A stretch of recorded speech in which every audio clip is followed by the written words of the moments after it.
American tourists could soon be allowed to visit continental Europe. Again, the European Union, they say they're working on plans to let Americans back into those countries this summer, but that all depends on COVID trends both in Europe and, of course, here in the U.S. as well. Now, the EU restricted travel to the 27-nation group more than a year ago in an effort to slow down COVID.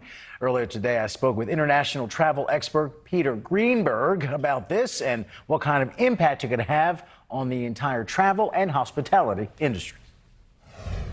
Peter, thanks so much for being with us. We know you're in Cancun right now for work. Last time I was there was spring break, and what I remember of it was lovely. So enjoy yourself. What is going on down there right now? What's the state of things? This is essentially the G20 of travel. We have a number of heads of state, about 25 different tourism ministers ranging from Jamaica to Saudi Arabia. We also have many of the Fortune 500 CEOs of travel, the CEOs of Carnival, Marriott, Hyatt, and obviously what's on their mind right now is how they recover from the pandemic.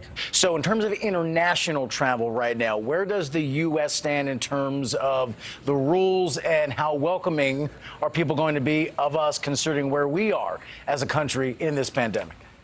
Well, the rules just changed last night.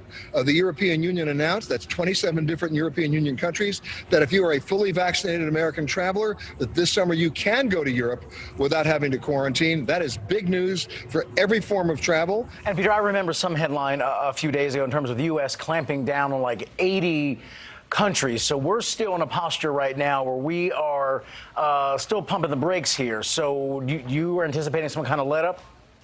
I do. This is a very strange situation. At the very moment that the CDC made an announcement that if you were fully vaccinated, you traveled at very low risk, the U.S. State Department elevated up to 116 countries as a level 4 red zone do not travel advisory. Now, I should emphasize, this is not mandatory, it's not a law, it's not a rule, it's an advisory. It normally has a very negative effect on people's decisions about travel.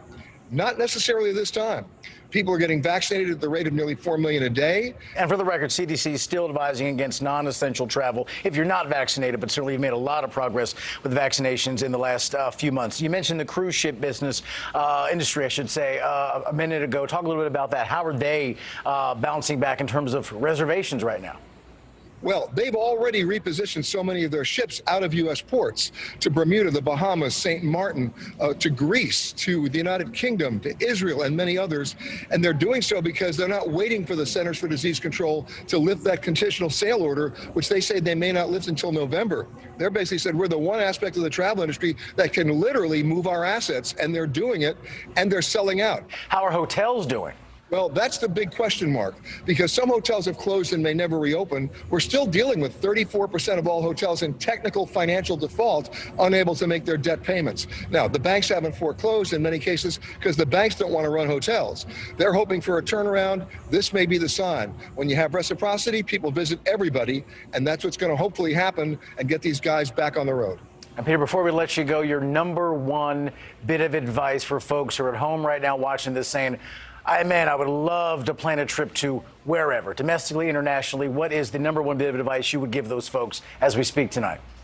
If you want to travel domestically, go ahead and do it. Under 500 miles, take your own car, because finding a rental car is almost impossible. If you want to go overseas, you can roll the dice, book with a U.S. carrier, not to be patriotic, but to be pragmatic, because U.S. carriers are good at refunding money or giving you your money back in a credit, whereas foreign carriers have not actually played by the rules.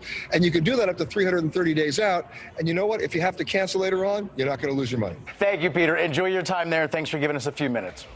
You got it.